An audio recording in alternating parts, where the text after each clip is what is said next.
Assalamu alaikum, peace be with you and welcome to Islam and Life with me, Tariq Ramadan, broadcasting from London. In today's show we ask the question, how can Muslims respond to the challenge of global warming? One of the most urgent issues dominating British and Western politics is global warming. Recent floods and storms sweeping Britain have renewed the debate on climate change. Environmental expert Lord Stern has said the floods are a clear indication of the dangers of climate change. According to campaigners, Western lobby groups have spent billions in denying the science. The UK Environmental Secretary has been accused of being a climate change denier. Despite this, Muslims have joined efforts to increase awareness of environmental issues by setting up organisations and initiatives to raise the agenda, as well as the Muslim 7-year plan on climate change and conferences such as the International Muslim Conference on Climate Change. This week on Islam and Life we ask, how can Muslims respond to the challenge of global warming?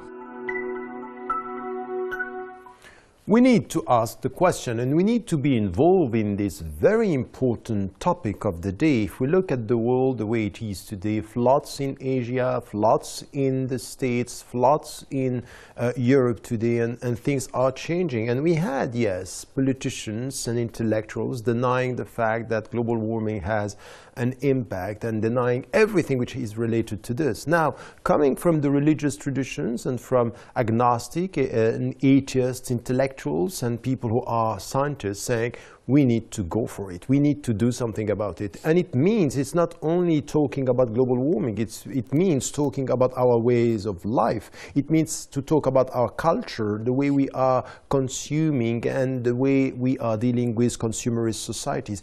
These are ethical questions that are central in everything. So politics has to do with ethics and ethics has to do with environmental questions, and this is central for the religious communities, yes, from an Islamic perspective it's important, but it's important for our societies.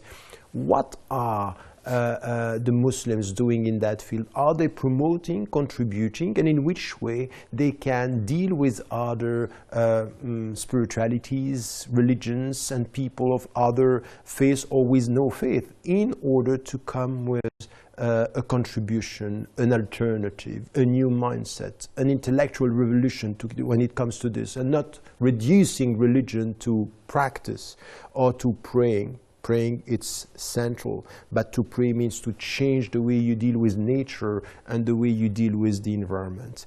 These are critical questions, and to answer these questions, I'm joined by my guest, Zahrar Ali, Green Party spokesperson on international affairs. Thank you so much for being with us today. Let me start with this question when it comes to global warming. We know that some denied the reality, and we see now how the climate is changing everywhere. These are facts, and it's very difficult now to deny this. Still, for economic reasons, so because there are pressure coming from transnational corporations, they don't want to change anything. We have people denying this. So what is the take? You are involved in the Green Party. You are involved in the discussions everywhere. What are the contributions that you can see being made by people of different religious communities and Muslims in particular? Well, I mean, I should start by saying, although I don't choose to classify myself along religious lines, I take great interest in seeing how religious denominations and Islam in particular has brought forth this agenda. And I think it's a scientific agenda. It's one in which the facts are undeniable. There is a scientific consensus. And what I find very interesting and heartening is to see Islamic scholars. Muzammil al-Hussein is one. He's written some very good work in this area. Scholars trying to draw connections between the text, the religious text, the Sunnah and the Quran, of course, and to try and teach us why God and the Prophet, indeed, would like us to look after the planet in a way which is more akin to stewardship. And so there are many places in the Quran, for example, where you can attend to an environmental concern which if we don't turn our attention towards, we are actually going to be rapidly running out of the finite resources which we currently enjoy. I think it's important, having attended a meeting with some scholars, what was referred to as something which is essential, the concept of the oneness of God as the creator. The second is stewardship that you were mentioning here. Khilafa also, which is you don't have the ownership of the world, but you have to deal with it as if this is a gift, and then you are going to be questioned. And balancing also is something which is a very essential thing. Mizan. Exactly, mizan, exactly. So this is something that we have in the Islamic tradition. When you are involved with the discussion with other partners around the world, do you see today that coming from the Muslim, you were referring to some Muslim scholars, do you see that they are more and more contributing? Is there a voice that you can say, yes, we get that now, it's coming because the awareness is here? I mean, I would say that it's a fledgling voice. It's inchoate, if you like. It's basically generating itself. And it's having some difficulty because, unfortunately, there has been a bad press relating to sort of Muslim tradition, Muslim religion, in terms of, post 9/11. But wouldn't and be I think exactly this is a very the field. good. This is a very good PR, so to speak, because it's presenting Islam in a much more intellectual way, as saying that we are a religion which is inspired by nature. We are one in which, as you mentioned, God is at one with nature, and this is something which we have stewardship over. So we should be concerned about species extinction. We should be concerned about greenhouse gases increasing post-industrial revolution in a way which is unsustainable. And there's also discussion about balance there, because when you talk about the proportion of carbon dioxide in the environment, we're talking essentially about balance. So I think these are interesting concepts. I think what interests me from the point of view of a religious tradition is to say, look, and I think the Green Party will be interested in that, we all come from different perspectives. Every individual has their own unique perspective on the world, shall we say, and they choose to motivate that in different ways. And clearly, religion is a great motivator of the masses of the people.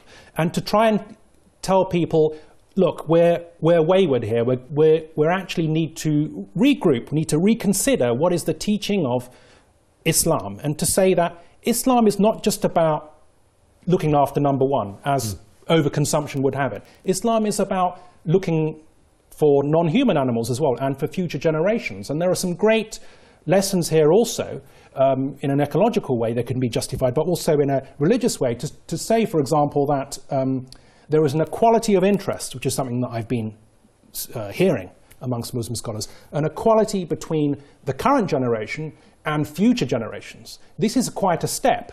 And to try and motivate this on religious grounds is quite important. I think on a deep ecological perspective, for example, we have continual problem to try and say, look, just because people aren't around yet in the future, they aren't here to press their claim. Should they not, or do they not enjoy rights, even though they're not here yet? And I think that to be able to, if you like, short-circuit that argument by saying, well, the religious texts tell us that, is quite useful. So I think that, although I wouldn't say that that would persuade me as such, just to say that it's written there, I might say that, well, I would want to do that anyway. So I think there is an interesting argumentative direction here, which is to say that if you are inclined to want to take your ethical framework from a religious text or from a derivation from those texts and those values, if that's your basis, your modus operandi, then this will help you, because it's saying you can derive, if you need an argument, an ethical reason why you need to take care of the planet or non-human animals, then we can find that for you in your book. I think deep ecologists... But this raises the question about the relationship between this ethical concern when it comes to environment and political parties, for example. Sure. Because what you are saying here is that, yes, you can find in the religious traditions in Islam, there are lots of things that are said, not even about, the future generations. It's very much about the principle, what I call an ecology before the ecology. Ecology came out of the catastrophes and said, okay, we have to do something about this. We have an ecology based on the principles principles that you are dealing with a universe, you are dealing with nature and environment, which is not yours, and you have to show respect. The way you respect God is the way you respect nature, and the way you respect nature will, in fact, be the translation of the way you respect the Creator. So all this is there. Now, in your experience over the last few years, because you are saying something which is quite important, very often the image of Islam is quite a negative image, a negative perception. And so it could be, in fact, a very positive contribution coming from the Muslim citizens to be much more involved with this kind of challenges and to say something about it. Have you seen over the last few years changes coming from the young generation, and are you, from where you are within the political party, ready to listen more to these positive voices which have been so much perceived as negative? Well, I think all political parties have got on their agenda to try and reach out to established communities. And we're no different. And we have made inroads with Muslim community and all religious communities as such. And we've had some of these Muslim ecologists come and speak at our conference, and that's very important to show that their level of engagement. And what I would say is unifying them is an intellectual tradition. And one of these scholars in particular, he talks about ijtihad, and I think there are various interpretations of this, but one of them is like the derivation of law from the Quran and from the Sunnah. And I would also describe it as independent thinking, like coming out of Moorish Spain. Where you had a confluence of religions actually cohabiting. And I think that's an important tradition. So I would say what's interesting about this politically is that are you able to derive an agenda, an ecological agenda from within a Muslim framework or even a religious framework, an interfaith framework, which is political enough to allow you to get involved in a liberal democracy, for example, because there's no suggestion in any of the work that I've been reading that this is kind of an agenda which has to replace current political formations or political institutions. I think that the next step really for me would be for these people to come forward, to find the political parties, for example, which they are naturally allied to, which I would argue is clearly the Green Party, and to say that they should get involved through that democratic political engagement. But politics is wider than just party politics. So even if they choose not to do that, I think we have many quite inspired documents and reports on the internet from Muslim scholars who are now telling us and campaigners saying that we need to renew our zeal on this humanistic ecological front. And I find that actually quite inspiring that they're doing that. And they're saying that from a Muslim tradition we should be doing this. It's actually our duty.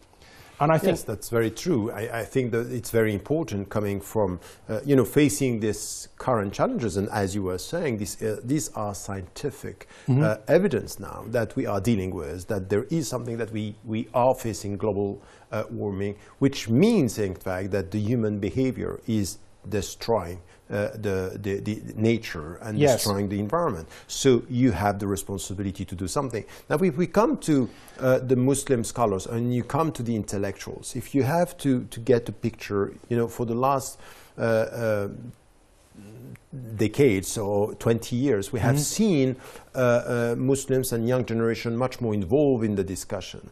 And for example, it's quite clear when you look at what is happening at the grassroots levels, is that unfortunately there is a nice discourse, but the translation of this discourse into something which is a clear beyond even an agenda, it's a way of life, changing the habits of the people is not there. If you have, for example, to point out what are the main challenges you can see for the Muslims dealing with global warming today, what would they be? Well, one of them is that, unfortunately, the Muslims are at the forefront of the devastation that is being wreaked by overconsumption. So, for example, increase in water levels due to thermal expansion, due to the retreat of glaciers. This is something which is caused and directly related to overconsumption in terms of fossil fuel consumption, an increase in CO2.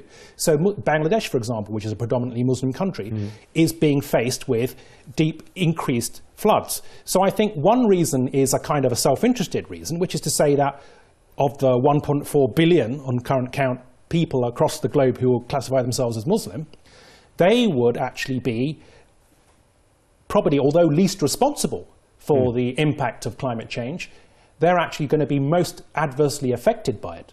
So I think that's one key motivator. And so to then say that we need to actually demonstrate why this responsibility is a shared global responsibility, and to say that to the non-Muslim community alike, is to say that internationally we need to bring this forward. And unfortunately, the way even international agencies work is such that you need to have a voice, you need to increase collective action. But what would you say to the Bangladeshi, and this was said even last year, coming from Bangladesh, but not only, we had also African countries saying, you know what, we are not responsible of this global warming, it's coming from the West. And then you come to us and you tell us, you, with your religion, you should do something about it. But in fact, we are not responsible. We are victims of the way of life and the consumerist society that are the Westerns. Do you agree with that? I think this is partly true, and this is a very good debate. But I think it's not enough to say that these people, the most vulnerable people, the most impoverished people, although they are suffering the most, and the least, as we've accepted as a matter of fact, are least responsible for that overconsumption, which they're at the sharp end of. It's not enough to say that they can't then be asked to do anything about it. I think we're all co-responsible, because the idea then is not that we need to be apportioning blame, although it is important to know what the causation is. The idea is that we're all responsible not just for our future sustainability as the current generation, but the future generations as well, and for the stewardship of the planet. I mean, if you look at Ecuador, for example, has been quite at the forefront in terms of granting rights to nature, and that's an interesting concept. There's no reference there to human beings. It's not saying that... This is the first country doing that, isn't it? Quite, yes, and it's in terms of putting it into its constitution. Yes, exactly. And that is quite a step forward. I think that it's true that we need to, but, you know, as with most people, people don't want to have pity upon themselves as such. I think what we need to say, we need to empower them. We need to take co-responsibility as a global empower them. Citizenship. Who is this them?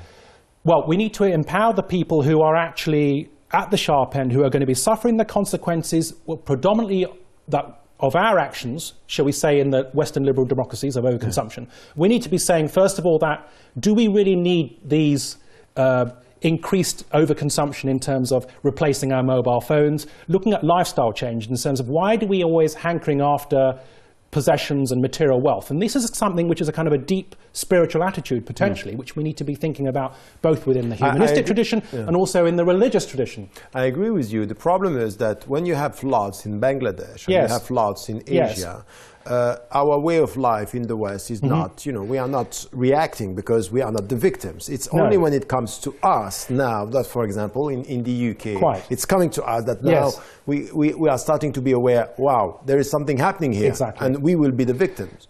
I mean, unfortunately, there's always a sense, I think it's part of the worst side of human nature to some extent, is that it's self-interested motivation. And so it's almost as if it has to get better, it has to get worse before it gets better. Or it may just get worse and continue to get worse if we don't get our act together. But we really are dealing with a climate change emergency. I think what the Greens want to be able to say, and in a positive way, and even with a good, full understanding of human nature, is to say that it's a win-win.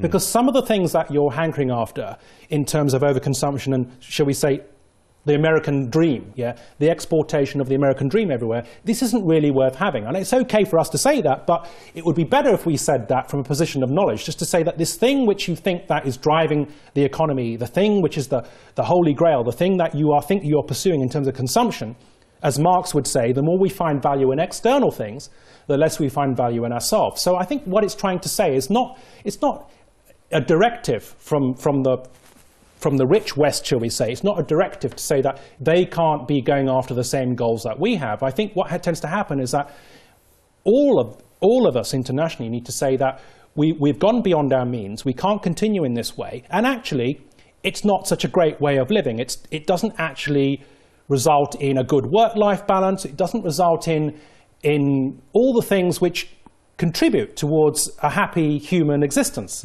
And the point about, I think, a lot of these attempts to go back to the religion is to say that, and there's a profession of the beauty of creation, there's a profession of the beauty of the earth, and not just wouldn't it be a shame, but wouldn't it be unjust if we, collectively as a human race, didn't do enough to look after it? And I think it's a positive responsibility, in addition to the sort of the negative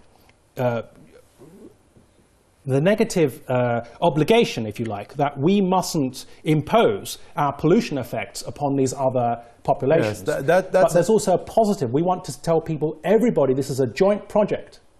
Yes, it's a joint project, and we have.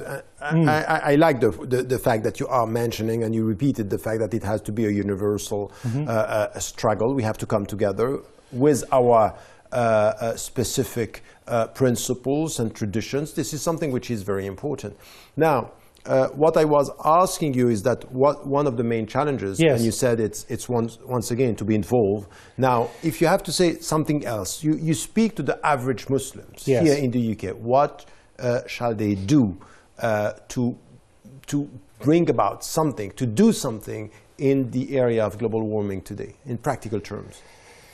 Well, I mean, quite quickly, because we don't have yeah, much of course. time. I mean, for example, they can use less water. They can take showers instead of using a bath. I mean, there are practical lots of things in terms of energy efficiency, and in terms of, I think the main thing really is lifestyle change, but it can be gradual, but it can also be recognizing that changing stuff isn't going to make you happier. I mean, you know, surveys of the UK population often demonstrate that the more you earn, the more you think you can't afford what you really need. But it's not that you don't have more stuff, it's just that you create ever more insatiable desires.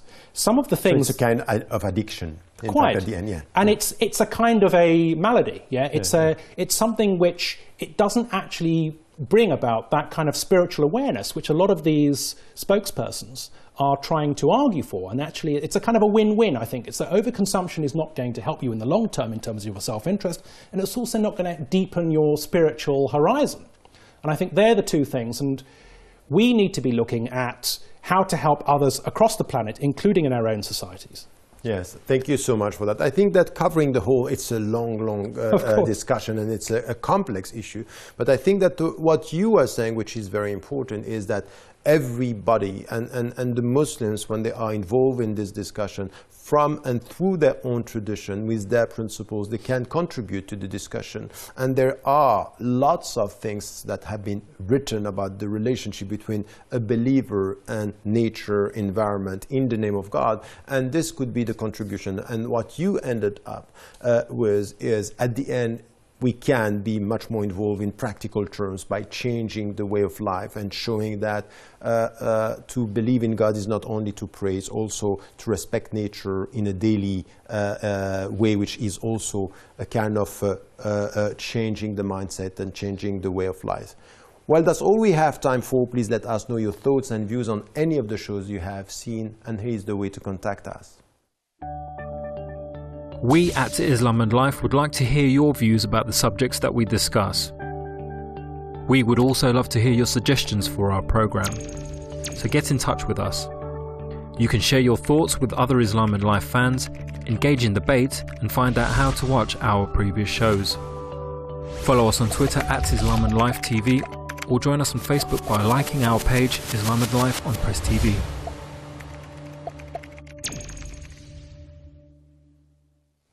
Finally, I would like to thank my guest, Shahrar Ali. Thank you so much for your presence and your input, and I hope to see you next week, inshallah.